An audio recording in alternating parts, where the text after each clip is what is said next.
Muslim who was enslaved first. He was brought to this country and enslaved in the 1700s in Charleston, South Carolina.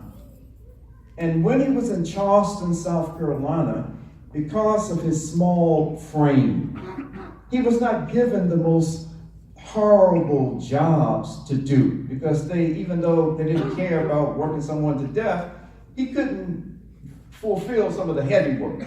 He couldn't lift the heavy loads.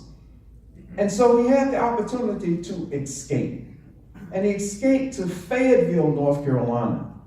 But if all of you, I'm sure, know better than I, how this institution demanded, like what was copied in the apartheid regime of South Africa, that if you want to travel from one area to the next, you better have a pass. You better have something showing that you have permission not to be on Master Joe's plantation right now. And if you're off, it better be saying where you're going and when you're expected to come back. So Omar ibn Said escaped from Charleston, and he made his way to Fayetteville, but things were not all right, because North Carolina, like South Carolina, was a slave state. So he didn't have a pass. He couldn't specify, I have permission, so he was locked up in a jail. And when Omar ibn Said was in this jail, he started, after a while, writing on the walls in charcoal. And so the enslavers would walk by and they said, man, that old fool, well, he wasn't old at this point, that dude in there, he has lost his mind. Look at that crazy stuff that he's writing on the wall. Something is really wrong with this guy. And so then one of the more enlightened of these people, of these oppressors, walked by and looked at it and he said, well, that's not gibberish. I've seen that before. That's actually Arabic. And so he said, yeah, that's Arabic. So they got somebody to come and to look what Omar was writing in charcoal on the walls. And the guy said, well, this is part of the Quran. This is part of their book. Actually, this is Al-Fatiha. This is the Fatiha. So Omar was taken out of the jail. He was put on another plantation. But on this plantation, he had some kind of special identity. They looked at him, oh, he's a very exceptional slave. He's very different. They can't read or write. They don't believe in a God, just those few people we've heard about. But not only could Omar write the Fatiha in Arabic, Omar ibn Said was a young Imam before being captured. So he started writing his story. Let me tell you my story that's written in the Arabic language. I don't know English. You're humiliating and ridiculing me, saying that I and my co-enslaved people are ignorant and dumb because we don't speak the English language. Did you ever think that maybe English was not the language that we spoke from where you captured us? Do you think because I can't read your books that we can't read and write? That language and reading and books was not a part of our history? And you're talking to a man that came from West Africa?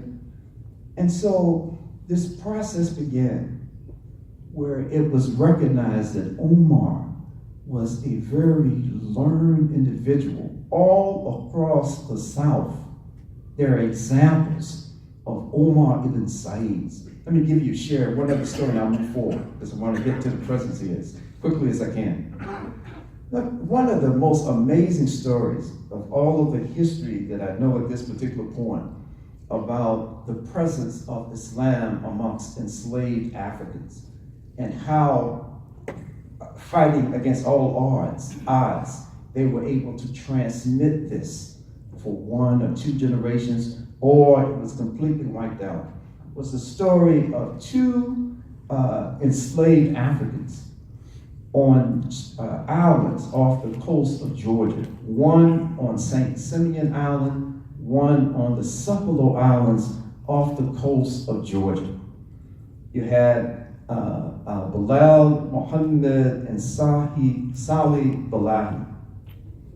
And do you know, when you read the story about these two individuals, and I just want to say something real quick, there was a real kind of enlightened enslaver by the name of Thomas Spaulding.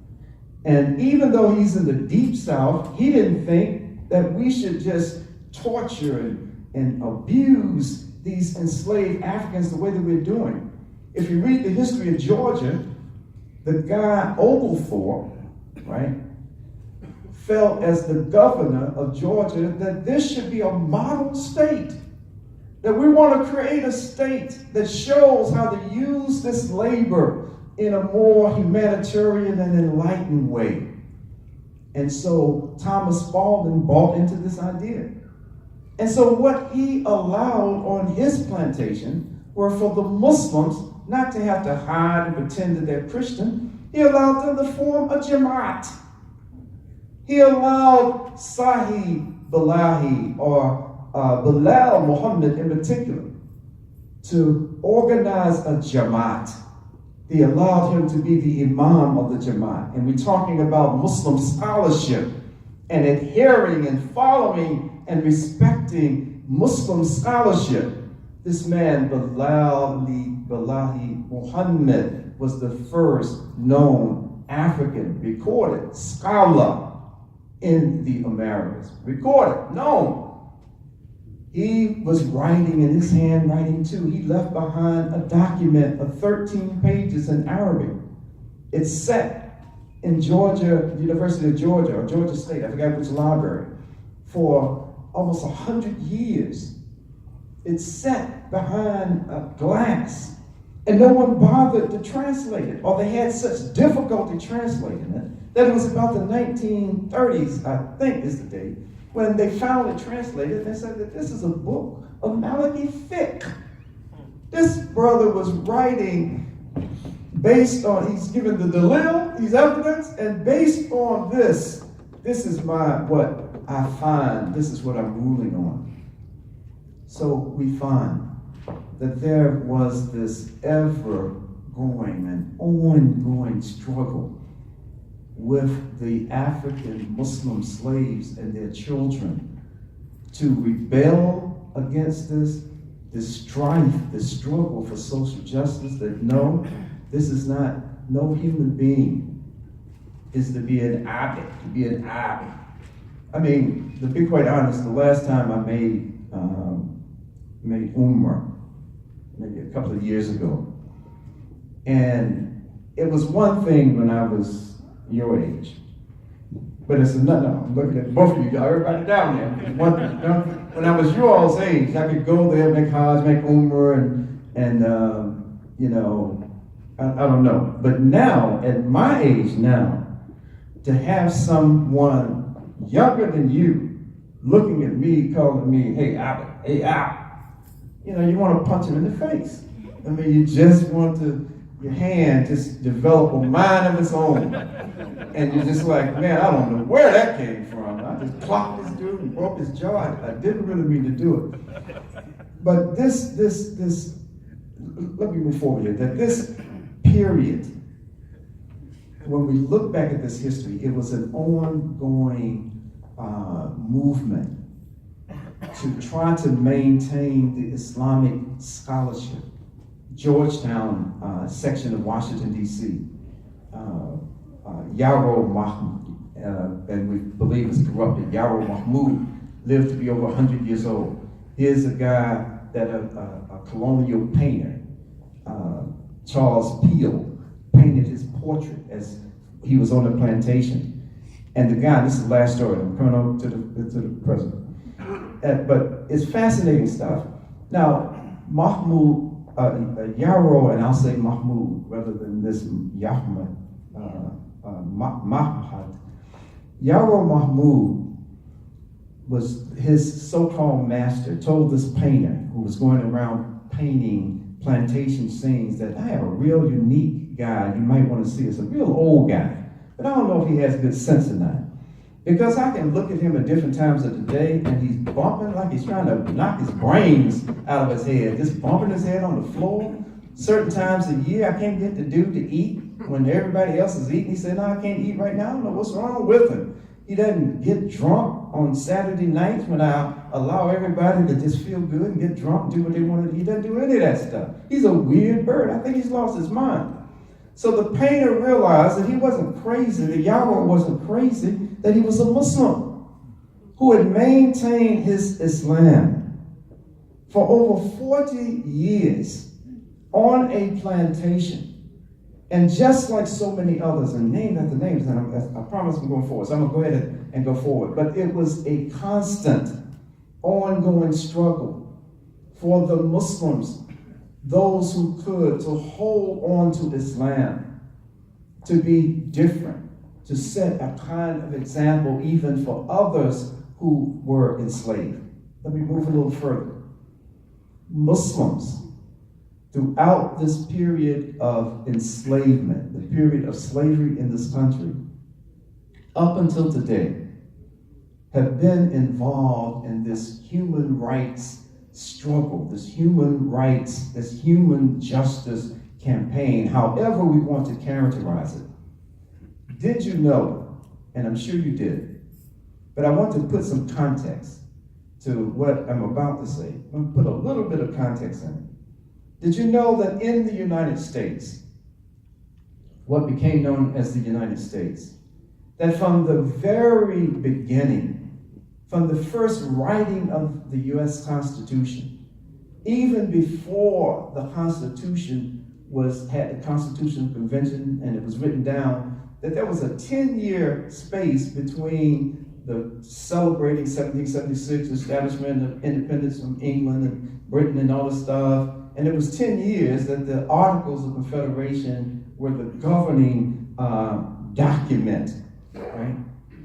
And so in 1786, a white man by the name of Daniel Shays, who had been one of the veterans of the Revolutionary War, this is a white dude, got together with 4,000 other characterized then as rebels. Now they fought for the country's independence, but now they're saying, hey, look, man, we're not big landowners. I mean, what are we talking about here? You're reserving the rights to just an elite few. We're white folk. We're white men.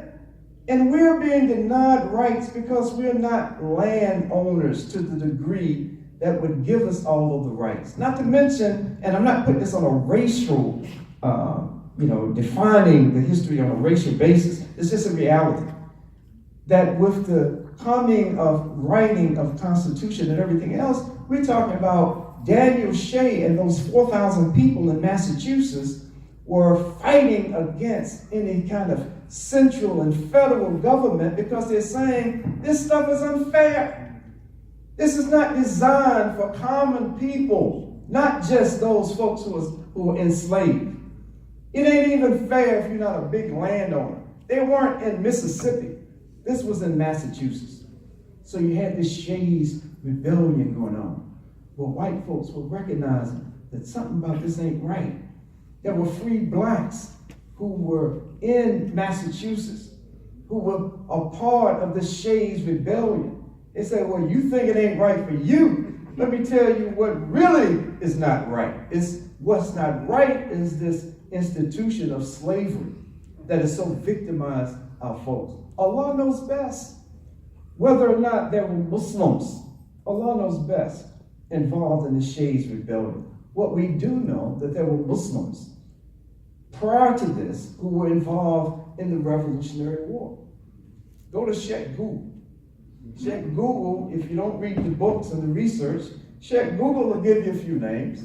Right? Just go to check Google. You'll find out you can verify or dispel some of the things. I'm not saying do it right now. I want your attention just for a few minutes. But what happened, what we know, is that whether we're talking about the Revolutionary War, whether we're talking about the likelihood of Muslims being a part of Shays rebellion, because there were so many Muslims who were in Massachusetts, because it was a free state. Whether we are talking about the Native American predicament, as it's euphemistically called, predicament. You commit genocide against people for all these years and you call it a predicament. No, but the genocide against the Native Americans, when you study the history of the Native Americans and this period when like in the, before the like in late 1830s, and you look at what was going on, and folks were saying that these Native Americans, we got to get them off this land. This is a very rich, arable soil.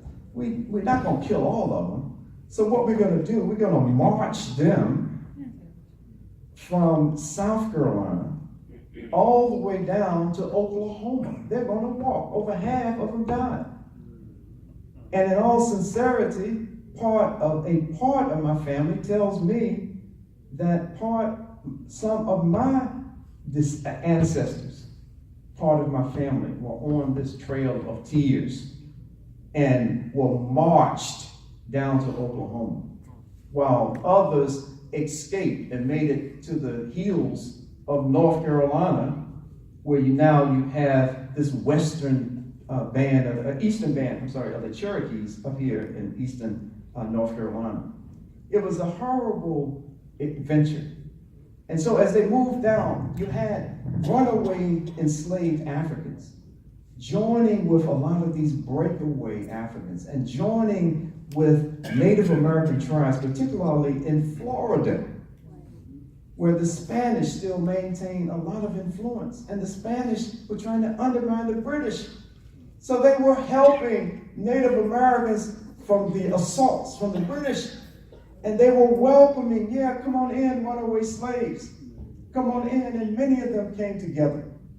And so what I'm trying to present in getting to the present, and I'll be done just in a few minutes, is that when we talk about social justice movements, historically and up to this moment, we're talking about a drive, an effort to bring about human rights, bring about equality, to bring about justice.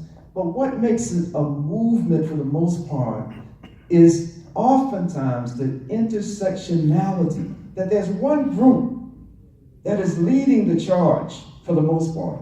It's like the point of an arrow. But the intersectionality, recognizing that people from other groups, like the Native Americans, are many of them taking in these runaway Africans, saying that our future is better served if we join together to fight against these people. And so you have this kind of intermarriage, you have this kind of coming together, you have this exchange of religion and culture and language and all of these different kinds of things. It was an intersectionality. Even the anti-slavery movement. Look at it. Look at the history. It wasn't just a civil war that brought this to a head, to end hundreds of years of slavery. We're talking about white abolitionists.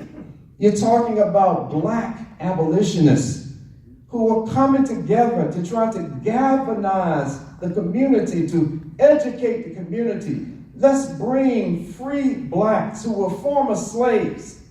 Let's bring them like a Frederick Douglass, like an Abdurrahman Ibrahim Ibn Sori, someone who was a slave for 40 years and he's freed and he goes back to West Africa. Let's bring him around the abolitionists and let him educate the people. Let him advocate for the abolishment of slavery. But it was an intersectionality of interests come together to try to best, how do we get this gorilla off of our back? And I'm not talking about any particular group of people. I'm talking about the system that is oppressing us. We can better help ourselves by working together to help each other. This is a primary characteristic for the purpose of this discussion of this social justice movement, that the history that we've had in this particular country. I could go on and talk about a number of things, but I want to get to the present. So I'll make this quantum leap to the present day. All of us who are of African descent, who are able, and all of us now are able to go wherever our money can, for the most part, wherever our money can afford, we're able to live and do all of these different things. And of course, for the younger people here, of course, it was not always like that. They need to know that we're standing on the shoulders of those who made tremendous sacrifices in order for us to be where we are today. But where we are today didn't come because of a change in moral and political consciousness of the legislators across this country. It came because they were forced by the ripples in the streets. They were forced that it became, now it was no longer comfortable.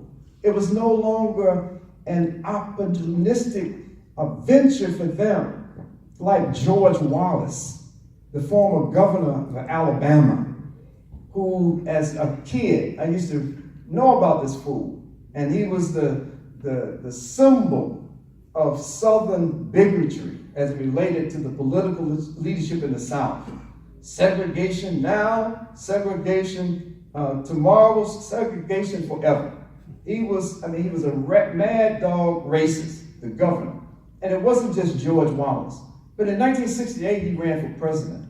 So people all over the country now were able to listen to this fool and listen to a Southern politician articulate how they felt about people of color and more particularly about African American people. So people like this, sometimes they don't seem like real characters. They act in ways that were unbecoming a civilized human being. Not just an anti-racist or someone, but just anyone who has any semblance of humanity. The things that were done to those who put their lives and their bodies and everything else on the line. And again, it was an intersectionality. We have a common thread. We share a common thread other than just being Muslim. My father was a trade unionist. And I grew up with the rhetoric of trade unionism and its intersectionality with the civil rights movement because of my father's involvement in the South, in the Deep South. We were living in North Carolina, but he was all over the Deep South. And he would come home sometimes with bullet holes in his car.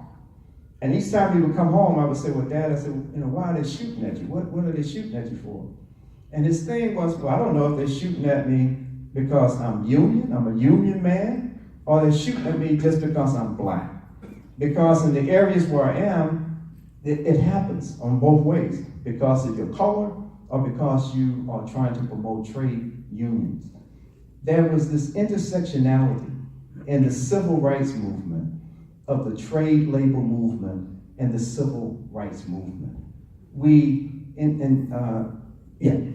There was an intersectionality of those in the American Indian movement. There was an intersectionality with Cesar Chavez and his organization of Chicano grape pickers. Not saying that disparagingly, but I forget. The Farm Workers Union, the Farm Workers Union. And so all of these came together. But primarily, while all of these major changes were being done, even after 1965, when the civil rights laws were passed, and Muslims were now en masse able to come from certain countries, Muslim countries that they hadn't come from, allowed to legally enter before, for the most part, the Muslims were absent from the front lines or the back lines of the civil rights struggle, the trade union struggles, and these other struggles. I'm not saying this is 100%, it's a generalization, but I think it's a very accurate characterization of how during this period of great social upheaval and change for the most part, and There are many, many exceptions, but for the most part, we were absent from this particular struggle. And we have benefited from the struggle, that for the most part, we were not present, with the exception of Muslims in and from the African American community.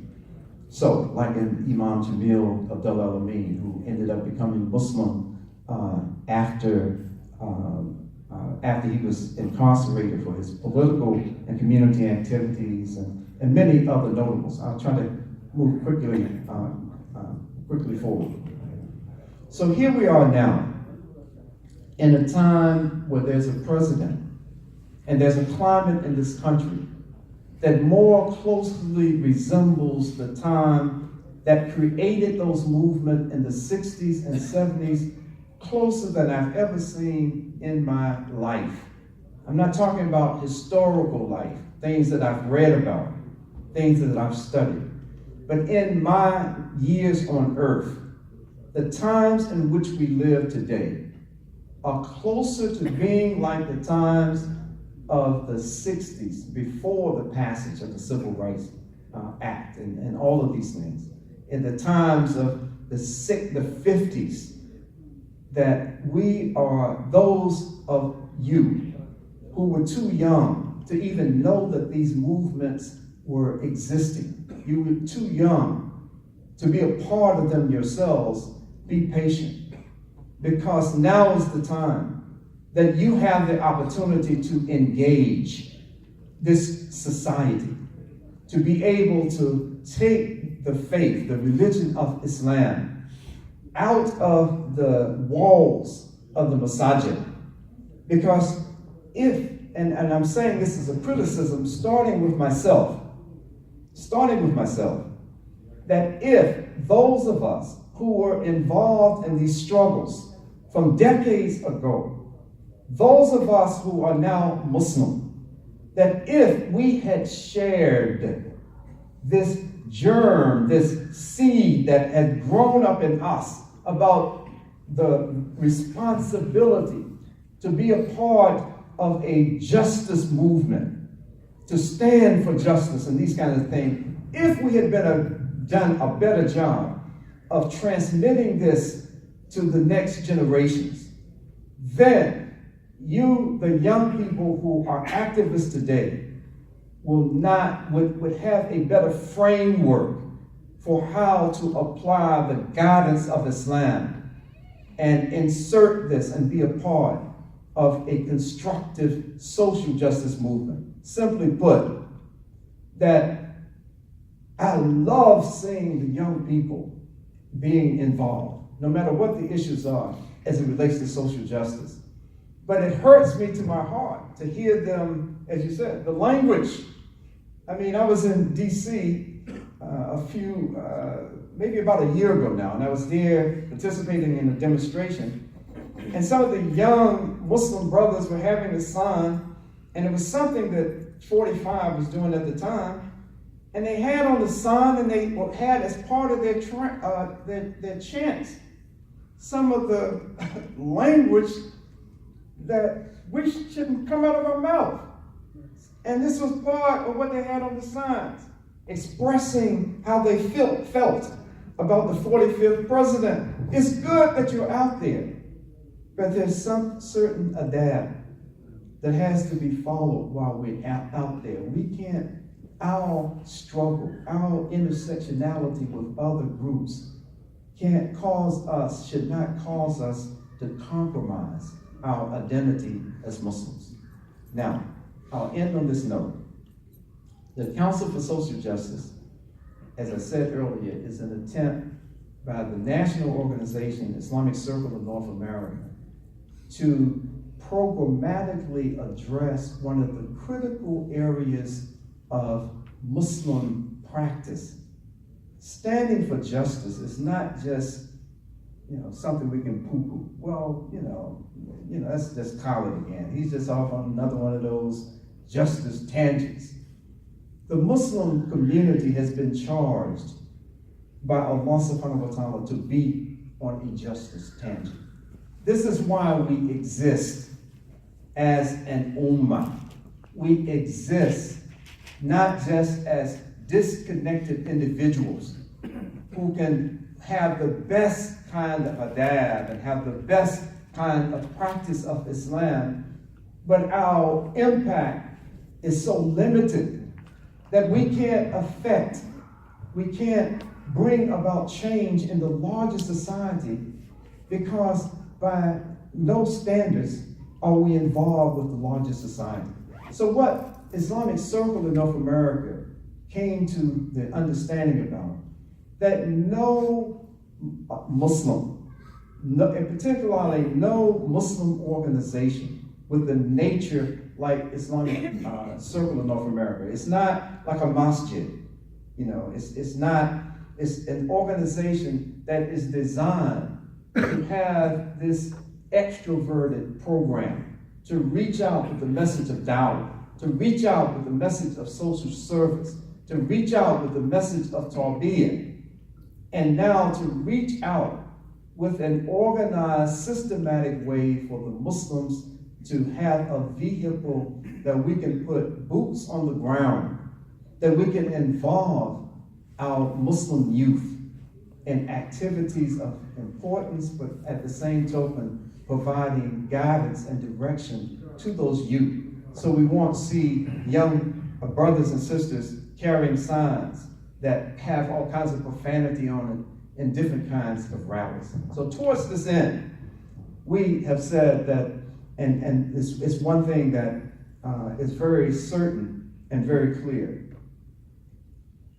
The young people, one of the worst things that a young person can see from their elders and from their leaders is to feel that their leaders or their elders do not care, or they are detached and do not lend even a thought to the issues that they are confronting them today. The issues of the day, not chasing issues. But let me give you an example. Coming from that era of the civil rights and black power movements and having my various involvements, one of the worst labels that a leader could have during this period was what? Uncle Tom. If once you got the label as an Uncle Tom, then you were just, the youth would just wave their hand. You're of no relevance. You're such a compromising individual. Or either you are such a get along, can't we just get along? Like Rodney King after they whooped him half to death out there in LA. Can't we just get along? That you have compromised your ability to reach these youth, to be able to hear your voice by showing a disinterest in the affairs that are affecting them and affecting